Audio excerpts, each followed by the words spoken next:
Hello ladies and gentlemen, this is Liam the Prove It Guy, author of Limitation Is A Mirage. In this podcast, I will be sharing with you actionable tips, routines and insights that I have gathered over 20 years of extensive study with masters, experts and world-class performers. My hope with this podcast is to save you time, money and frustration, helping you fast-track your way to mastery. Hey guys, it's Liam the Prove It Guy and welcome back to the Limitation Is A Mirage podcast. So like I said last week, I want to start giving people a bit more of insight into how I got to where I am and basically what I do on a day-to-day and week-to-week basis. So the first thing you'll notice if you're watching on camera is that I'm wearing a t-shirt that says Vagabond on it. And it's made, the design of it is made like with a pickpocket, or the A is made out of chopsticks and there's glass and things. This actually comes from when I started in my magic career. I wanted to stand out. I wanted to be someone different. So I actually started incorporating all the martial arts training that I had. That meant breaking chopsticks with my throat and getting kicked in the balls or walking on glass. And then I ended up teaching a course to different magicians. It's actually been on a few of the routines that I teach have been on different TV shows. So it's actually went quite well. I'm very proud of what I did, and actually I really love the t-shirt. It's just coincidental that I'm wearing it right now. For people who are just listening, check out the video and you'll see the t-shirt. So this week I've been getting ready for the launch of the programs. I talked about it last week that I've been in lockdown. I've been working on programs so that I can change up the way I work with people and make it easier and make myself more accessible to people and make it easier for people to start learning some of the tools and techniques that I have. But as well as that, I've been reading different things, and one of the books I read is right beside me. It's called Resident Evil: The Umbrella Conspiracy. I forgot what it was called there for a second. This is a book. If you're on the video again, you'll see the cover of it.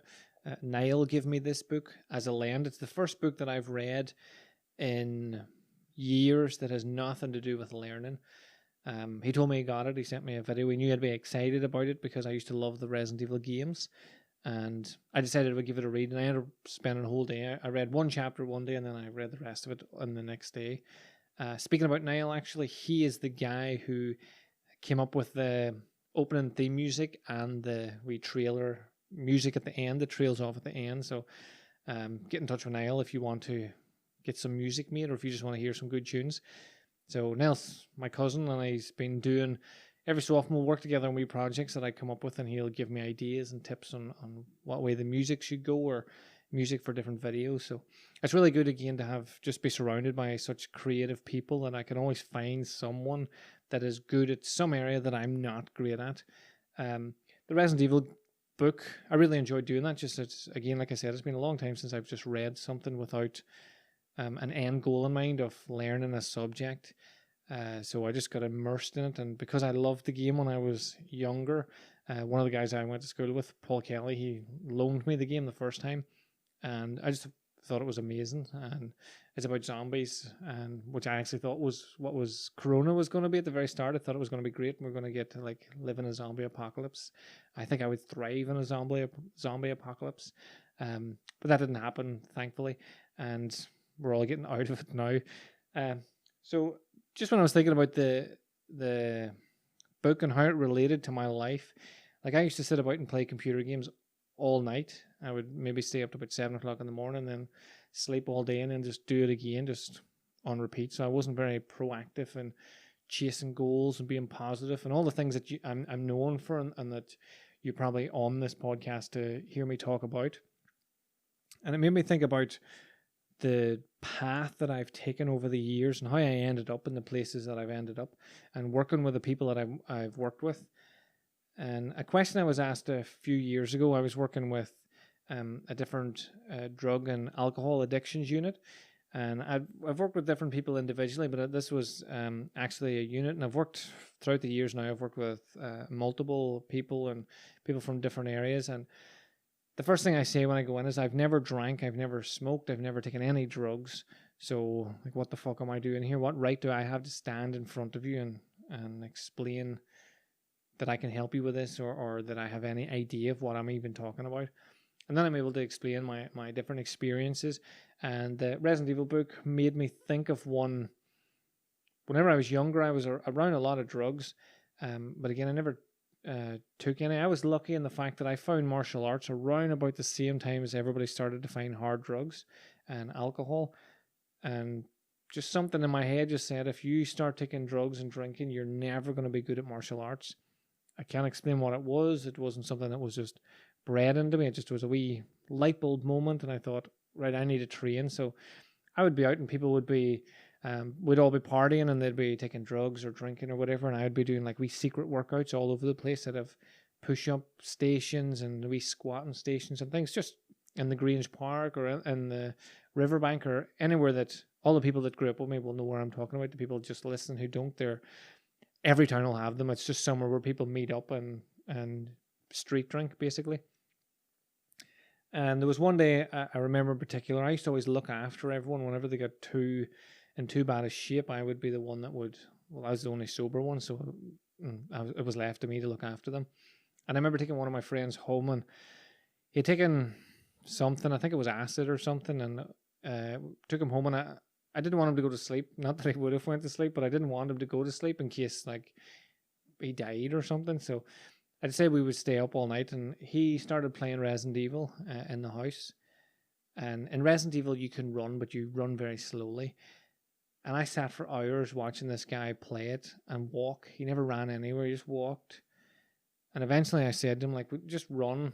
Like, just run. It'll be faster if you run. And if you die in this game, you just die. You go back to the start. So it was really frustrating to watch him and just watch him walk around. And eventually I got more and more annoyed at him. And whenever I eventually said to him, like, you just have to run. You're doing my nothing. You need to run. He asked me how to run. And it was just, I think it was like hold X and a direction and you would run. So I explained that. And then the next line sort of threw me. The next line was, right, I know how to run. That's fine. Which of these 4 TVs is the real TV?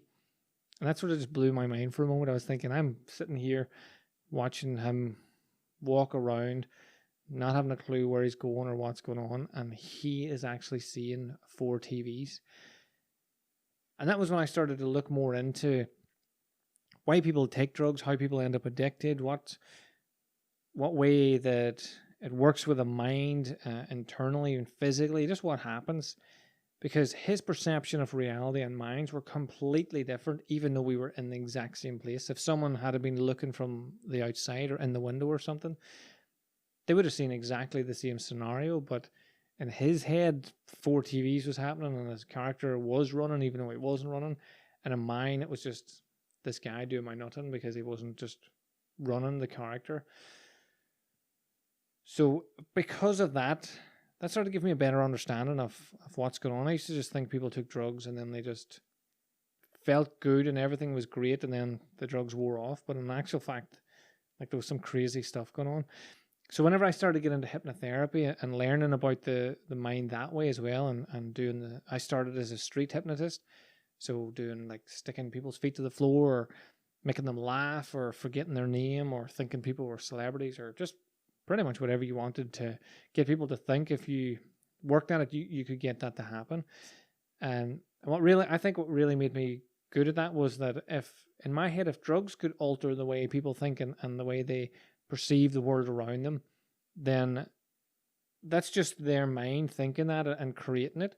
So I can do that with hypnosis as well. So I would have always been someone that never felt restrained. I just thought that, like my Anthony Jacquin, the mentor for hypnosis, wrote a book called Reality is Plastic. And that I just fully believe that. I believe that that's where Limitation is a Mirage came out of. I just fully believe that I could create anything in their mind so they would see dragons or I would be invisible or anything. And then I started to realize if I can create that in someone's mind that they see dragons or that I'm invisible, why don't I create a scenario in their mind where they're a person who is confident, who can build rapport, who can influence people, who has no anxiety. And that's the way I started to approach my therapy work. Instead of going with the scripts, which I thankfully never did because my other mentor, Craig Galvin, he would never have allowed me to do that. But because I never did that and and I was so open to the possibility of what the mind can do and the body could do. I feel that's why I got such great results with people, and it's why I was able to, at a young age, open myself up to not just being around people on drugs, but just watching them and seeing what's going on. And like if I said, I want you to think of someone addicted to drugs, I want you to think of them and describe them. A lot of people would describe the generic junkie or homeless looking person, but I've worked with like CEOs who have cocaine habits, and it's just because it's a part of their life. It's not they just stumbled across that in their normal day-to-day life with their work, the pressure. It was just a way of keeping them alert, keeping them on top, as they thought. And then the more pressure they were under, the more they had to do to try to keep themselves on top. The reason I'm actually saying this, I've got this all from a Resident Evil book that I read during the week, is that I talk about the limitation being a mirage, like limitation is a mirage. Yes, it spells my name, but I fully believe that you can do and create the life that you can do whatever you want and create the life that you want. And the way to do that is to first you have to believe in yourself before you're going to go anywhere. So anytime I create a task for myself or a challenge, I fully believe that I'm going to achieve it. And usually I back that up with my actions. I continue to move forward in whatever it is that I want to do. And then eventually I get there. If I get stuck, I just go to one of my mentors and find out what was going on. Or I look into my past and I use the things that happened in my past. Like, for example, the guy playing Resident Evil with 4 TVs. By the end of that night, I was like, I'm going to try to just get him through this game. This is crazy. He thinks there's 4 TVs going on. He doesn't know what's going on over here. And we ended up getting to we got to the bit that I would say we completed the game, but there was one part you had to do. You had to push a wee box into a hole, basically, before the timer ran out. Otherwise, the whole thing would blow up and then you would die. Turned out that we had a cheat on as well that I forgot, which meant he couldn't get killed by anything, and that's why he got so far. But no matter how I tried to explain to him, he could not work out how to push that box into the hole, which meant it was about 6 hours of my life completely wasted because it blew up and we died and ended up having to go back to the start. But I got him very close and he had no idea what he was doing or where we were going. So I started to think about that. If that could happen, like this, I know it sounds like a simple thing, but that game's really hard. So if you go back and try to play the game, it's probably even harder now because the graphics would be so shit. But it's quite a hard game. So to get to the end, even without being able to die, because there's loads of puzzles they had to solve, and I was just basically watching them and drinking tea and probably eating biscuits. But he was able to get to the end of that without really knowing where he was going. So whenever I set a goal, I look back at my past, at the things that I did. The reason I'm comfortable chatting to people about addiction, about drugs, about drink, about being overweight or addicted to food, or about being addicted to gambling, whatever the addiction is, it's because I've dealt with a lot of people that have those sort of addictions, and it's all coming from my past. I personally didn't have the physical effects of it, but I've seen what it can do to people. I see what it does mentally and physically, and then to the people around them. So because of that, I feel that on one hand, I've got a hand up because I was sober the whole way through it. So I seen the steps in which people were getting further and further into the depths of it. I seen it when people just did it one-off. I seen from every angle, but one of my friends, Connor Keys, would always say to me that I'll never know what it's like whenever people talk about hangovers and they come to my training or whatever, and I just tell them to shut up and it's self-inflicted, get it done. He'll say, I'll never fully understand it until I actually have a hangover. So he is correct. I will never fully understand what it's like physically to be hungover or addicted to drugs or addicted to alcohol. But I have a fair understanding of how the mind, the body, and the brain works, how you can connect all that up to create a negative or a positive life for yourself. And I think that is why I'm able to just go into any situation. I can stand in front of any group. I know I can stand in front of any person in any group, and I will have something useful to say to them that will make them think about their life, make them feel something about their life, make them question their decisions. And again, that the reason I keep coming back to the book for this week is because such a simple, that book just set off a wee trigger in my mind of a game that I really enjoyed. And then that threw up a story that I completely forgot about. I probably haven't thought of that for, I don't know, maybe 14 years, or I can't remember how old I am, but about 14, 15 years.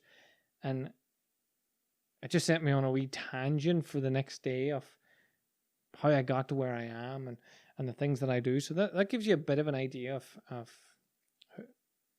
who I am and where I've been. So if you are listening or watching this and you don't know what you want to do with yourself, my advice would be to try everything.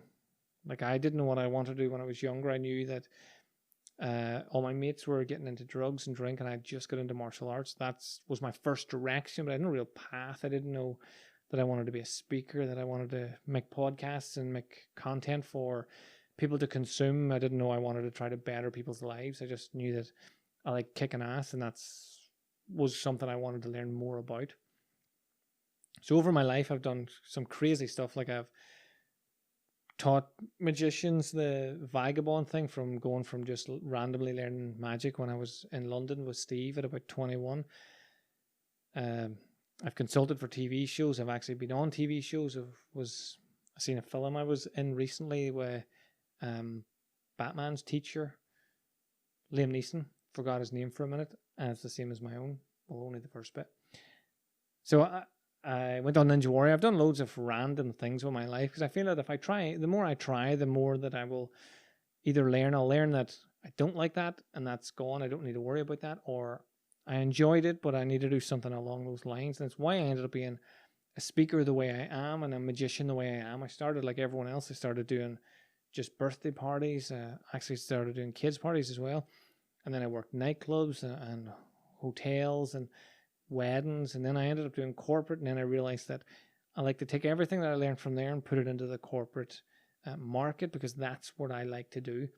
Same as with the therapy work. I started with massage and Reiki, and then I started working with different people with different ailments, and I realized that I could heal the body physically by massaging it and giving them exercises. But if I wasn't helping them mentally, then it was a waste of time. So that's what took me to the hypnotherapy route and on through there. And then after that, I realized that the people that I want to work with are goal-driven people who have a goal. Like, say, for example, you come to me and you're like, I would really love to run a marathon. I can already run 10K. Then I would be excited for that, but I'd be thinking, what if we go for an ultra?